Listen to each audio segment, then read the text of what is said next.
Jadi kembali ke tema besar MCM yaitu Shape Your Future. Bentuk masa depanmu gitu ya. Dengan tagline everyone is a minister.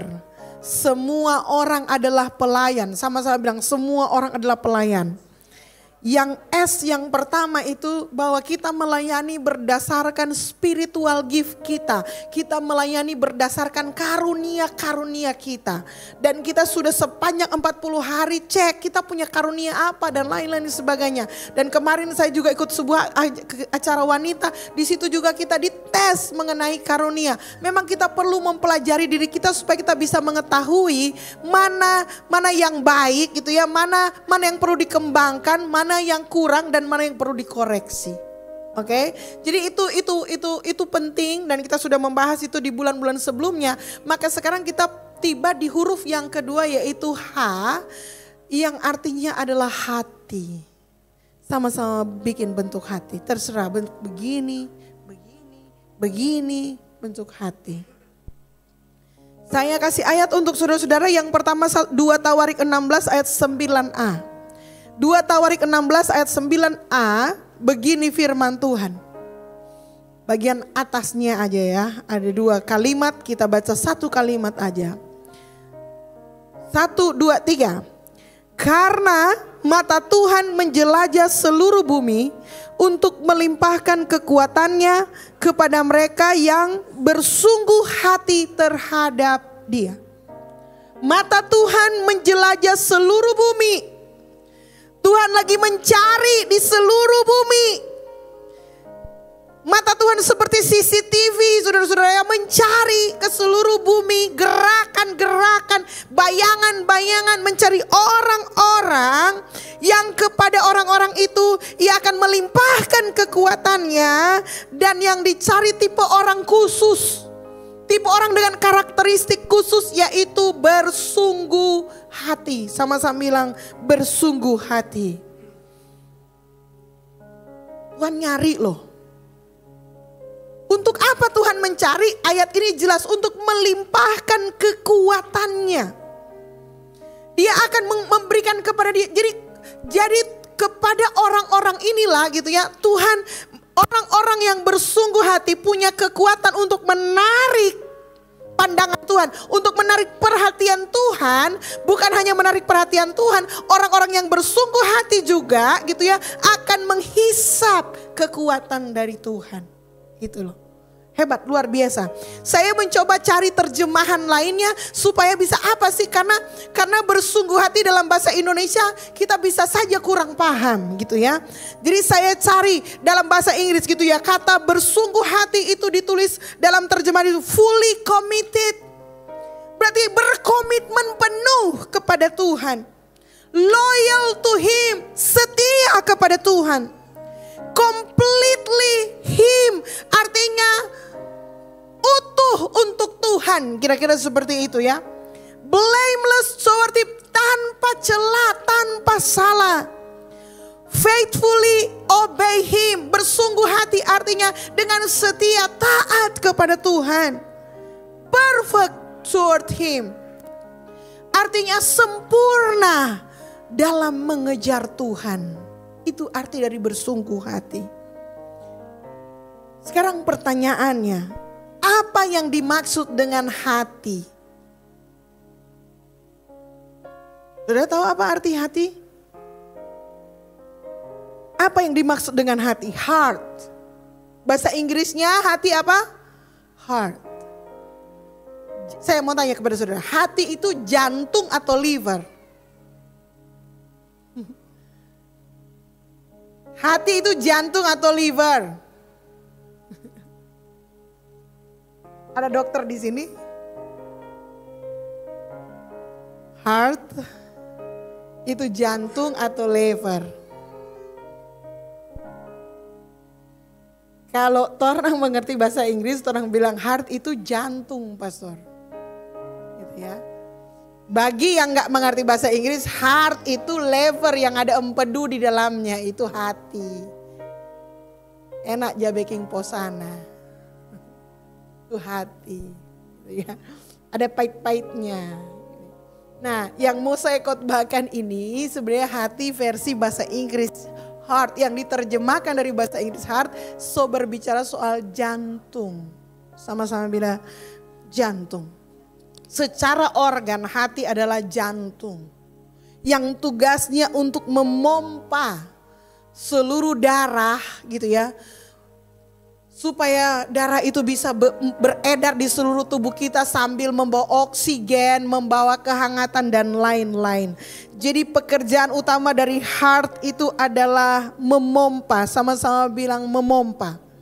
Organ yang memompa darah gitu ya. Ada sebuah sistem di dalam hati atau di dalam heart, di dalam jantung yang bisa menggerakkan, menghidupkan, memompa agar orang semua bisa hidup, merasakan walaupun cuaca dingin orang tetap dihangatkan karena orang punya jantung memompa darah ke seluruh tubuh. Itu sebabnya gitu ya, kalau sampai misalnya ada jantung kita berhenti, maka akan ada usaha dari para medik untuk menghidupkan kembali jantung kita karena disitulah pusat kehidupan kita gitu ya. Saudara bisa terbaring koma gitu ya di rumah sakit 30 hari, menurut informasi itu pernah ada yang koma selama 3 tahun, memang kurang ban nafas, pakai selang, pakai pompa dan lain-lain sebagainya, tapi dia nggak bisa dinyatakan meninggal sepanjang jantungnya masih berdetak. Saya punya papa itu, papa kandung ya, dia punya jantung, dia punya darah terlalu tinggi sehingga dia kena stroke di paru-paru. Jadi paru-parunya nggak bisa memompa udara, gitu ya. Karena dia nggak bisa memompa udara, jadi pada waktu itu pertolongan pertama, gitu ya, dipompa pakai pompa manual, gitu ya, ventilator atau apa saya kurang paham, gitu ya. Tapi dipompa manual, tapi dia nggak bisa dinyatakan mati, gitu ya. Dokter bilang, wah ibu, paru-parunya sudah kena stroke, sudah nggak bisa memompa udara. Tapi jantungnya Bapak masih sangat bagus, sangat kuat. Jadi di situ ada perawat, saudara-saudara, dari jam 2 sampai jam 4 dia pompa paru-parunya. Dia nggak bisa biarkan, karena kalau dia biarkan itu berarti pembunuhan. Gitu ya. Jadi dia pompa terus. Dan dokter bilang itu jantungnya Bapak masih kuat sekali gitu ya. Mungkin dalam hati saya si perawat ini bilang, aduh kalau boleh cepat Jo, ini jantung melemah. Karena solala dia pompa, saya juga tahu dia capek gitu ya. Dan kan kita gak bisa gantikan. Dia begini selama berjam-jam saudara-saudara gitu ya. Lalu kemudian akhirnya sesudah berjuang lebih dari 2 jam gitu ya. Diperiksa lagi, jantung baru mulai pelan gitu ya, mulai berkurang daya pompanya gitu ya. Dan mungkin itu menjadi kabar baik bagi si para medik gitu ya. Dan itu juga membawa kabar buruk bagi kami. Jadi suasananya benar-benar aneh, tapi kita nggak bisa menyatakan seorang meninggal sebelum jantungnya berhenti berdetak. So itu adalah pusat kehidupan kita, memompa secara organ. Nah secara alkitabiah hati kita apa? Nah fungsinya sebenarnya itu mirip-mirip dengan organ itu sendiri. Gitu ya, secara Alkitab guru saya, dosen saya bilang untuk menjelaskan hati memang tidak gampang kepada jemaat gitu ya. Hari kemarin saudara-saudara ada Next Gen, saya berbicara soal jiwa dan roh. Saya tanya kepada Next Gen, jiwa manusia sama jiwa anjing sama enggak? Mereka bingung loh saudara-saudara, mereka tanya, ada yang jawab sama, ada yang beda, ada yang gak bisa jawab gitu ya. Saya tanya, kamu tahu gak jiwa manusia sama jiwa anjing beda gak gitu. Terus mereka bilang, saya bilang, saya kasih tahu aja ya, beda. Jiwa anjing sama jiwa manusia beda. Kalau jiwa manusia itu gitu ya, itu dari ada sampai kekal gitu ya. Mengapa jiwa manusia kekal? Karena manusia itu ada roh. Jiwa dan roh itu melekat.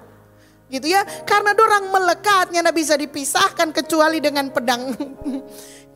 Artinya gak bisa dipisahkan, boleh bilang seperti itu. Maka orang punya jiwa juga kekal. Nah anjing gak ada roh. Karena toki itu anjing habis DP jiwa juga, habis DP eksistensi. Gitu ya. Yang bingung saya di dunia hari ini, saudara-saudara, gerakan saya nggak anti anjing ya, saya sayang anjing juga gitu ya. Ada gerakan saya sayang anjing tapi saya lebih sayang orang gitu maksudnya. Karena di dunia ini ada banyak gerakan yang sayang anjing gitu ya. Dorang melarang anjing ditoki tapi dorang angkat bendera gerakan pro aborsi. Bukan cuma gerakan pro aborsi, sekarang ini ada sistem sewa kandungan. Yang homo-homo yang gak bisa punya anak, tapi punya duit, dorang bayar cewek-cewek yang ada uang. Lalu kemudian dorang sewakan dia punya kandungan dengan catatan si ibunya itu gak boleh ketemu anaknya sama sekali karena sudah dibayar. Sudah makin kesini dunianya makin gila. Kita bisa demo demi anjing, dilarang makan RW. Ya. Tapi kita nggak pernah demo anti aborsi. Di warung-warung, wanita yang terlambat haid bisa cari dengan mudah apakah pelancar haid, obat itu, obat aborsi itu.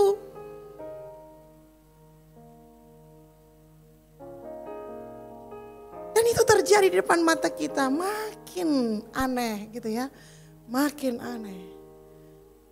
Apa ya, terus ada satu, nah ini yang menarik di acara komedi yang tanya, Pastor, orang so bicara soal daging, terang tubuh, jiwa dan roh, hati dang tu mana? Hati tu mana? Nah itu hati, jadi tubuh, jiwa dan roh, hatinya yang mana? Yang dimaksud dengan hati, jawaban yang paling masuk akal adalah diri kita yang sesungguhnya. Artinya hati itu bisa jiwa kita bersama dengan roh kita gitu ya. Yakni diri kita yang kita bisa ajak bicara gitu ya. Yang kita gak bisa pura-purain, yang gak bisa kita munafikin. Itulah diri kita yang sesungguhnya, itu yang dimaksud dengan hati. Oke? Jadi kalau bilang Tuhan Yesus, undang Tuhan Yesus masuk ke dalam hati. Apa penjelasannya? Masuk ke lever atau masuk ke jantung? Masuk ke dalam diri kita yang sesungguhnya. Saudara paham sejauh ini? Next gen paham? Kasih tepuk tangan dulu buat Tuhan yang sesungguhnya. Nah, ada beberapa fakta tentang hati. Nah, melayani Tuhan itu harus pakai hati. Sama-sama bilang, melayani Tuhan harus pakai hati. Itu syarat yang Tuhan minta. Itu ya. Boleh nggak pastor melayani Tuhan nggak pakai hati, nggak diterima persembahannya. Jadi melayani Tuhan harus pakai hati. Artinya gini, melayani Tuhan itu harus bersumber dari diri kita sesungguhnya. Katakan amin. Nggak boleh kita melayani Tuhan hanya karena ingin dilihat orang gitu ya. Kalau kita ingin dilihat diri kita, itu namanya persona kita. Diri kita yang ingin kita tampilkan kepada orang lain. Kadang diri kita yang ingin kita tampilkan kepada orang lain dan diri kita sesungguhnya itu dua orang yang berbeda. Yang dimaksud dengan hati adalah benar-benar diri kita sesungguhnya. Bukan diri kita yang sebagaimana kita ingin tampilkan kepada orang lain. Kenapa demikian? Karena diri kita yang ingin kita tampilkan kepada orang lain biasanya sangat terpengaruh dengan pandangan orang lain. Tapi diri kita yang sesungguhnya itu sebenarnya tidak pernah peduli dengan pandangan orang lain. Karena diri kita yang sesungguhnya itu punya koneksi yang erat dengan Tuhan. Dan diri kita yang sesungguhnya atau hati kita itu terpaut dengan Tuhan. Kita bahkan gak bisa membohongi diri kita yang sesungguhnya. Beberapa orang mengenalinya dan menyebut sebagai hati nurani. Conscience. Beberapa kebenaran tentang hati. Amsal 4 ayat 23. Mari kita baca. Ini rasanya sudah pernah paham. 1, 2, 3 dengan nyaring. 1, 2, 3. Jagalah hatimu dengan segala kewaspadaan karena dari situlah terpancar kehidupan. Alkitab memerintahkan untuk jaga hati. Sama-sama bilang jaga. Gitu ya. Nah, ada sebuah filosofi yang mirip tapi nggak sama. Bisa terjemahan mana saja, King James atau NIV gitu ya. Menjaga hati, kita diperintahkan jaga hati. Ada satu lagi yang bagus gitu ya. Follow your heart. Pernah dengar itu? Ikuti kata hatimu. Pernah dengar? Kalau begitu mana ayatnya? Gini, pastor, kita kok mau bingung antara si A atau si B. Pastor bilang apa? Ikuti kata hatimu. Salah, nggak ada ya bahasa Inggrisnya ya. Saya baca aja lah, saya cari sebentar.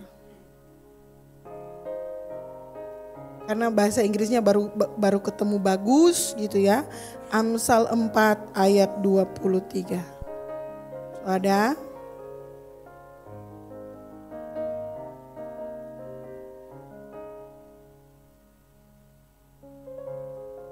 Oke. NIV. Above all, guard your heart. For everything you do flows from it. Jadi bahasa Inggrisnya bagus sekali. Guard your heart. Guide your heart. Pimpin hatimu. Sama-sama bilang pimpin hatimu. Jadi bukan segera. Jangan ikuti tuh hati. Tapi hati harus dipimpin. Sama-sama bilang hati harus dipimpin. Jangan iko akang DP mau. Hati harus dipimpin. Mengapa? Karena orang punya hati sendiri banyak kemauan. Betul nggak? Hati kita punya banyak kemauan, hati kita punya ambisi, punya gairah, gitu ya. Delight yourself in the Lord and He will give you a desire of your heart. Dan bergembiralah karena Tuhan, maka Ia akan memberikan kepadamu apa yang diinginkan hatimu. So hati kita juga ada desire, ada ambisinya gitu ya. Jadi kalau kita tidak tahu dan tidak kenal tentang hati kita, kita bisa jadi salah. Kalau kita mempertuhankan hati kita, kita mungkin saja salah dan kita mungkin diarahkan kepada arah yang salah. Firman Tuhan berkata, guide your heart, guard your heart, jagalah hatimu. Jadi hati gak boleh diikuti, hati harus dijaga. Yang setuju bilang amin. Yang kedua, jadi hati harus dipimpin. Yang kedua, hati harus diuji. Sama-sama bilang hati harus diuji. Dengan cara apa? Dengan memeriksa apa yang mengalir dari situ. Oke? Amsal 27 ayat 19. Amsal 27 ayat 19 kita baca sama-sama 1, 2, 3. Seperti air mencerminkan wajah, demikianlah hati manusia mencerminkan manusia itu. Ulangi. Seperti air mencerminkan wajah, demikianlah hati manusia mencerminkan manusia itu. Jadi kamu adalah hatimu. Oke? Manusia itu adalah hatinya berdasarkan ini. Manusia mau jadi seperti apa? Bergantung kepada apa yang ada dalam hatinya. Lukas 6 ayat 45 berkata, orang yang baik, 1, 2, 3 ada. Orang yang baik mengeluarkan barang yang baik dari perbendaharaan hatinya yang baik. Dan orang yang jahat mengeluarkan barang yang jahat dari perbendaharaannya yang jahat. Karena yang diucapkan mulutnya meluap dari hatinya. Ulangi. Karena apa yang diucapkan mulutnya meluap dari hatinya. Saudara-saudara, kadang kita berpikir gitu ya, kata kita berpikir, itu bercanda. Pernah ya dengar ya, baku sedu kuah itu jangan masukkan dalam hati. Karena itu baku sedu, cuma baku sedu leh. Hei, hati-hati dengan baku sedu. Kadang saya sama anak-anak saya, saudara-saudara, mereka anggap saya enggak bisa baku sedu. Cuma baku sedu leh mama, so serius gitu kan kira-kira. Sebenarnya bukan soal mama enggak bisa baku sedu, mama li tukang baku sedu sebenarnya. Cuma dalam baku sedu itu lain kali orang dia tahu apa yang ada di hati pada orang. Betul atau betul? Halo? Karena ada ayatnya.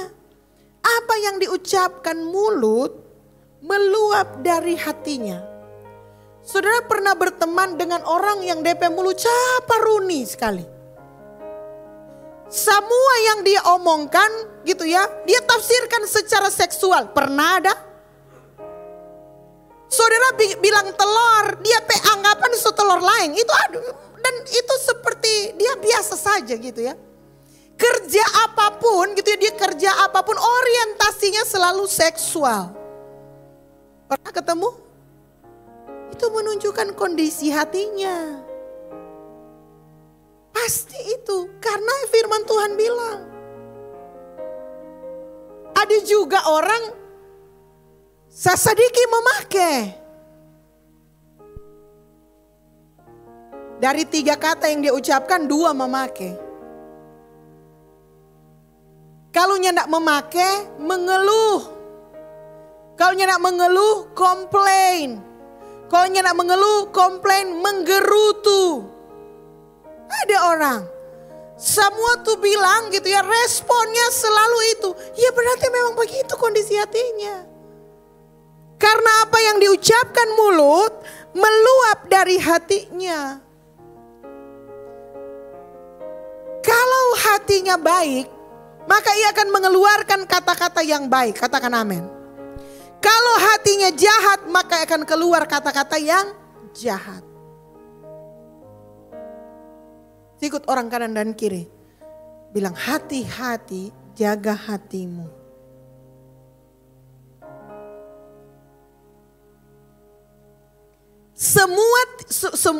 Semua tindakan saudara setiap hari.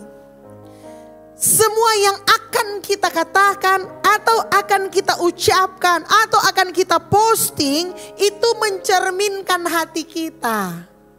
Katakan amin. Yang adalah diri kita yang sesungguhnya. Jadi kita memang mesti hati-hati saudara-saudara.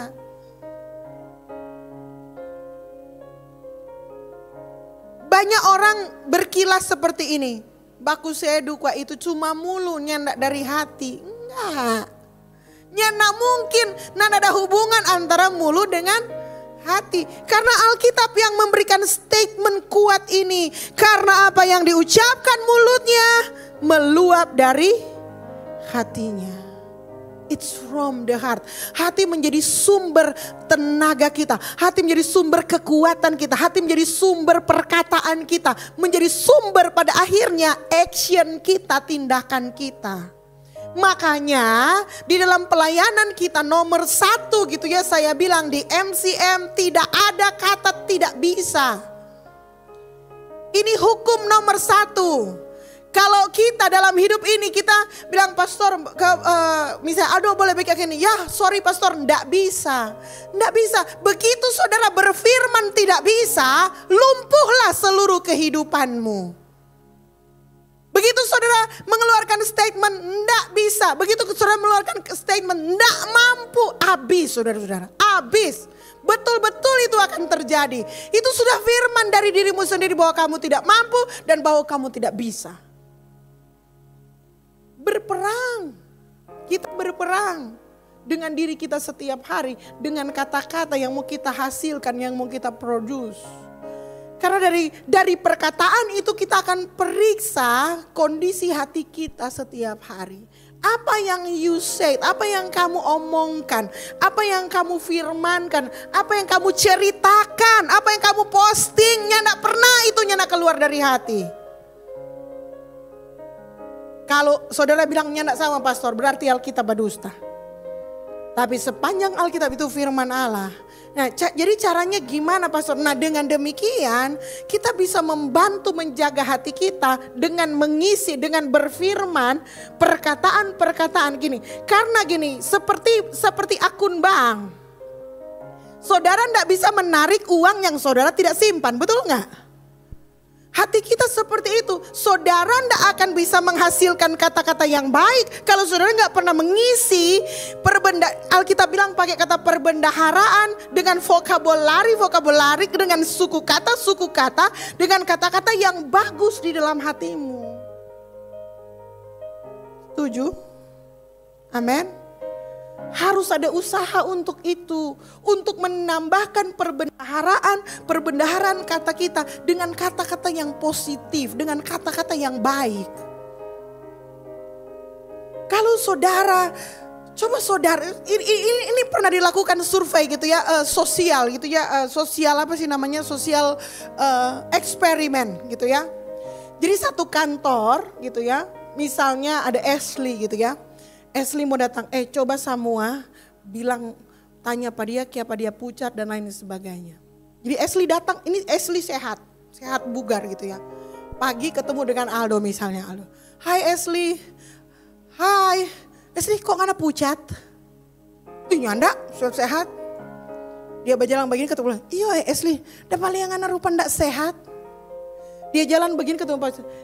Ashley iyo Kang, kepa ngana dapat lihat lain hari ini Kang. Saudara orang kalima Ashley so pulang so demam kita. Mengerti?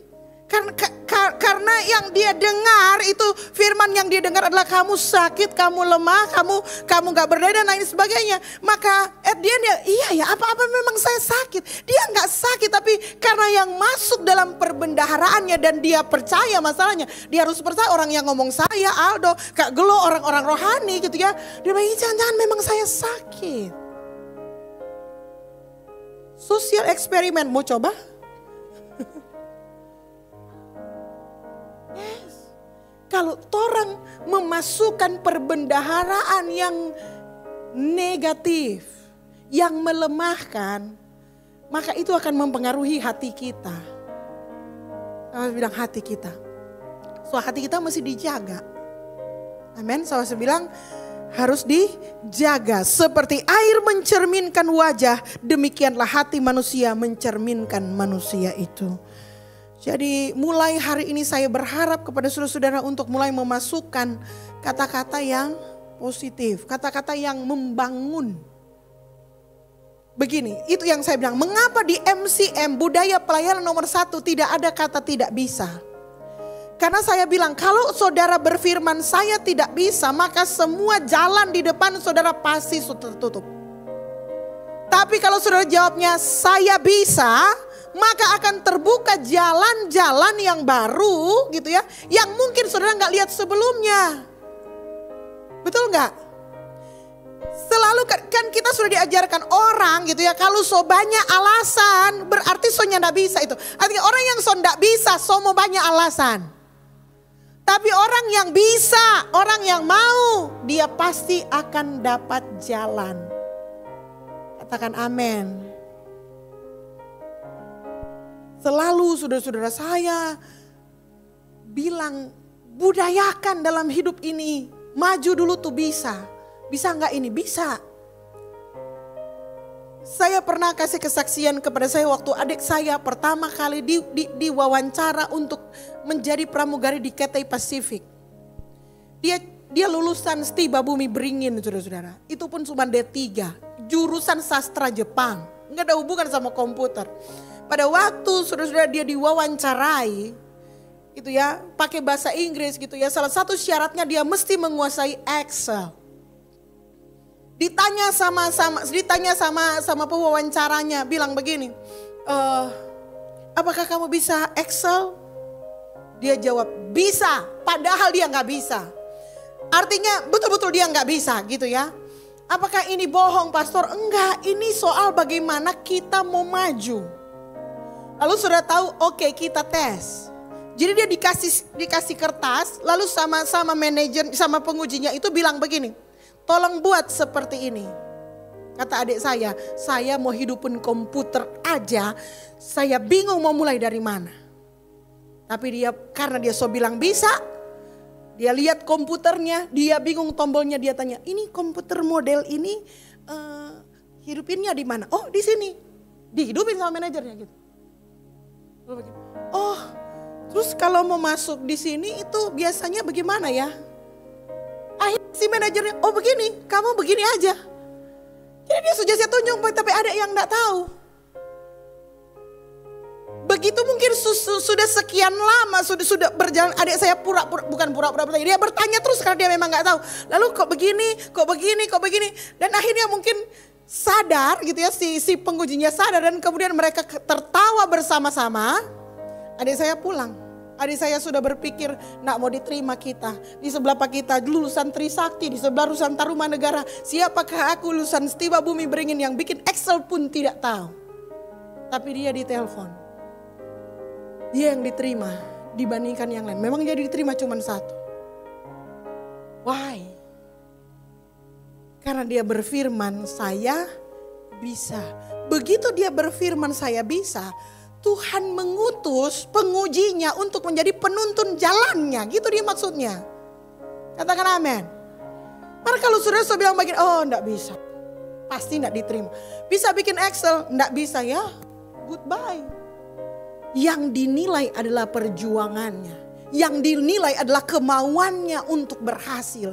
Yang dilihat keterbukaannya kepada peluang-peluang yang baru. Spirit yang mau belajar itu yang ternyata membuat dia diterima. Halo saudara-saudara, hati-hati dengan firman saudara. Ini yang anak-anak berkuliah ini. Hati-hati bilang begini, aduh nin tahu, ndak mengerti dan lain sebagainya. Belajar dulu, cari mengerti. Tuhan tolong supaya kita mengerti. Kalau ndak mengerti, tanya kepada yang mengerti. Tapi kalau belum mulai usaha, aduh sope susah leh. Kamu akan jadi seperti itu. Hidupmu akan terikat dengan perkataan-perkataanmu. Yang setuju dengan saya dan pernah terjebak dengan perkataan-perkataan begitu. Kalian sebaiknya bilang amin. Supaya bisa keluar dari situasi itu. Amin. Nah itu dia. Selanjutnya. Hati punya keinginan. Tadi kita sudah ucapkan. Atau disebut sebagai ambisi, gitu ya. Nah ada, saudara, ambisi itu sebenarnya nggak selalu jelek. Orang lagi hidup kalau nggak ada ambisi lemah, betul nggak? Ambisilah yang akan membuat kita berjuang, betul nggak?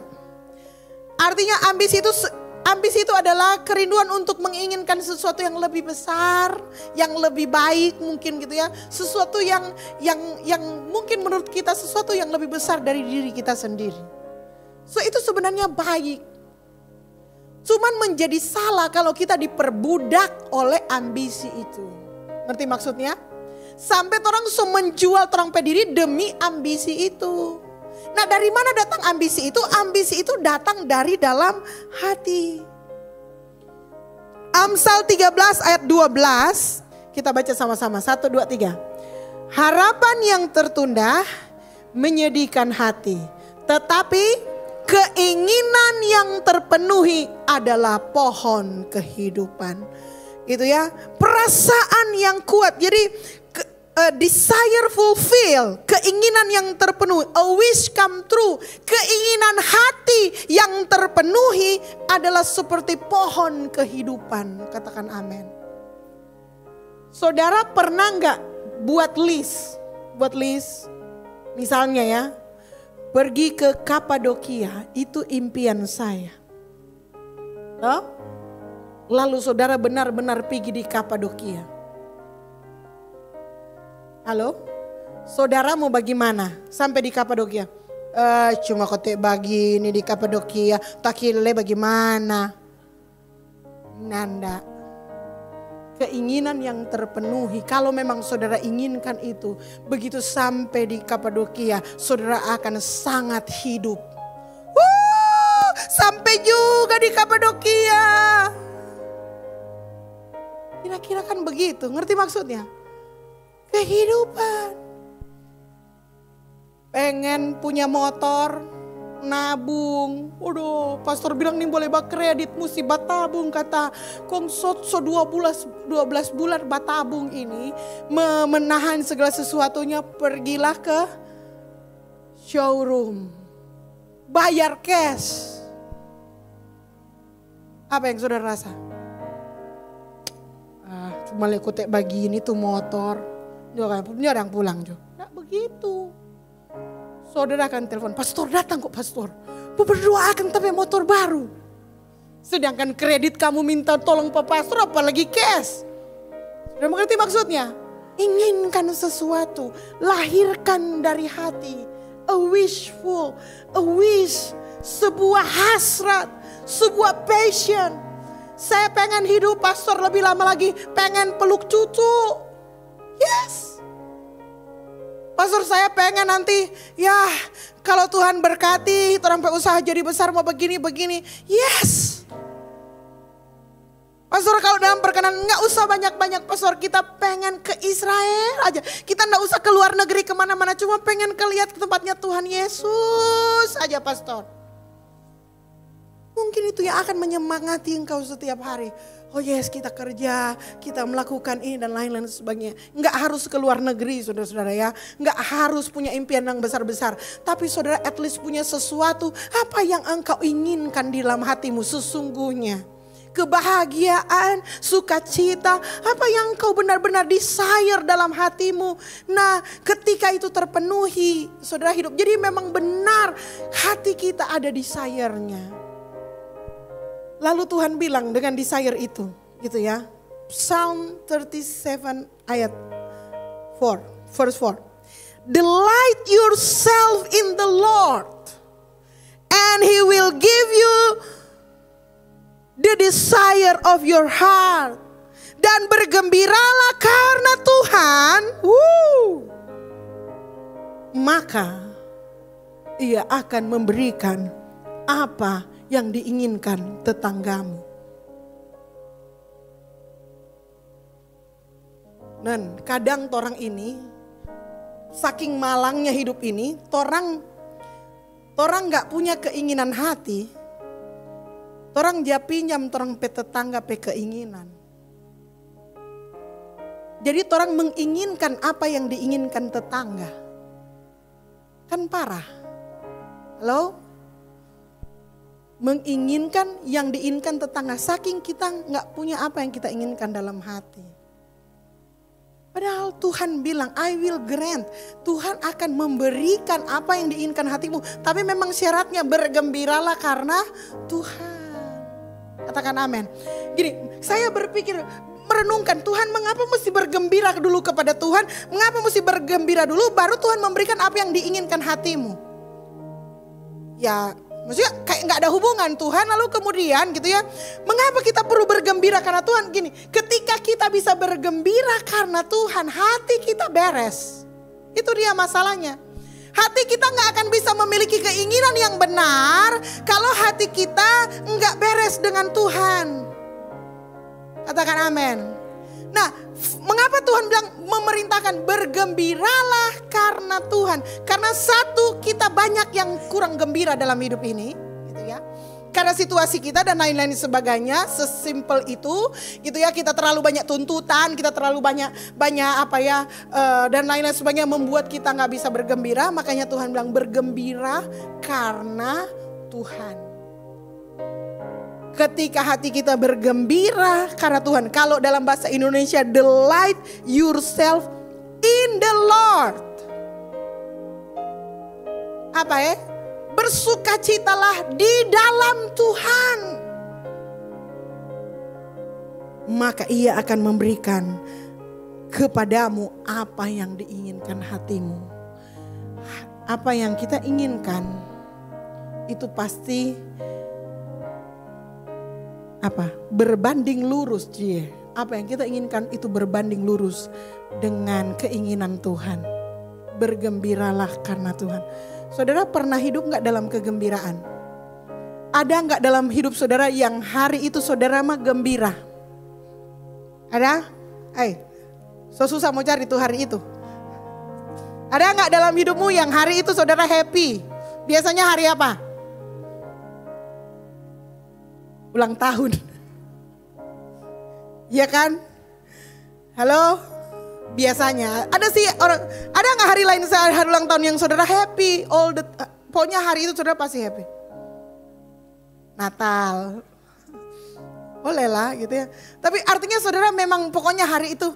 Kalau sampai orang lain baking salah, pas saudara baking marah, pas saudara mau marah, jangan baking rusak. Tapi hari dengan Tuhan kira-kira gitu kan. Apa yang terjadi? Ini sekarang terang fokus. Apa yang terjadi waktu orang punya hati gembira? Apa yang terjadi waktu orang punya hati gembira? Orang bisa berpikir yang benar. Orang bisa mengambil keputusan dengan jernih. Itu penting. Makanya Tuhan bilang bergembiralah karena Tuhan. Delight yourself in the Lord. Dan Dia akan memberikan apa yang diinginkan hatimu. Katakan amin.